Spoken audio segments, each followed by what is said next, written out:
Oh, we've got so much to chat about.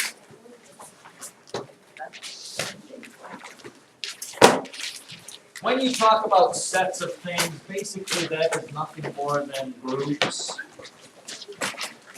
And here's the big thing. When they ask you to list the set of something, you always use my favorite little mathematical symbol, which is the brace. A brace is just something we use to show sets. Braces show sets. In other words, if I asked you to list all even integers, how would you show that to me? Well, you would do this. You go -2, 0, probably +2, maybe go -4, +4. But because you can't list them all, what would you do? You would put ... that means it goes on forever, ... and then you would put that in little braces. Some of you have braces, so you would understand that.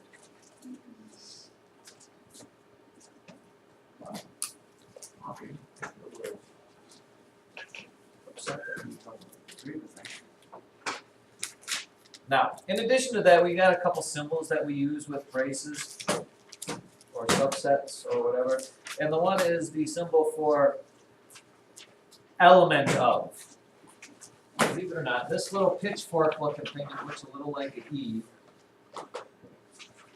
This little thing here that looks like a pitchfork E is, when you see that, you say the words is an element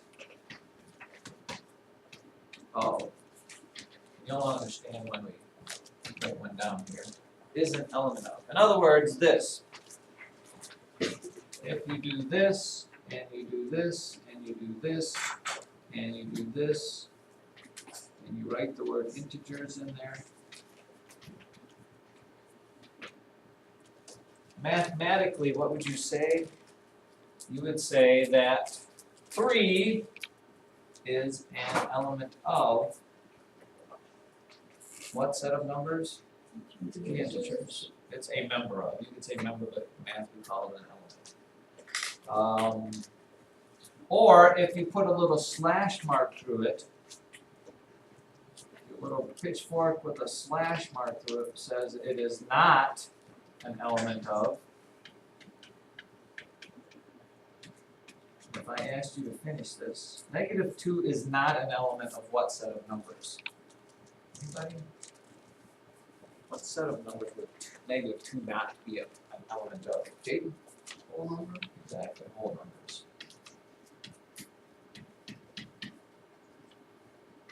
This is all just that goofy mathematical jargon kind of stuff here. And then we also have a little C-looking thing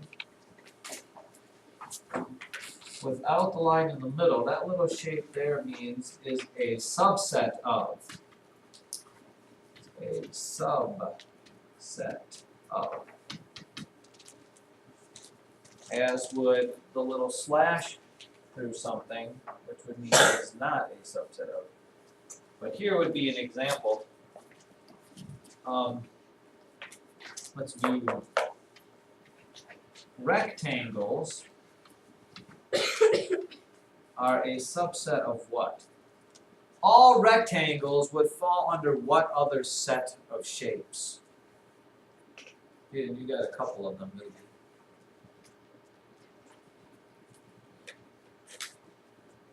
Karen? Yes? All rectangles fall under what? No, not all rectangles are squares. The other way around would work. Squares would be a subset of rectangles, but rectangles are not a subset of squares. You're close. Manny Rock? Yep, rectangles would be a subset of the quadrilaterals. Now, just to make Cameron feel good, I'll write this down. Squares, Cameron, are a subset of rectangles. And that is because every square is a rectangle. But you can't do it the other way around because you can draw rectangles that are not squares. Which leads us into this here. Might as well grab a blank piece of paper here.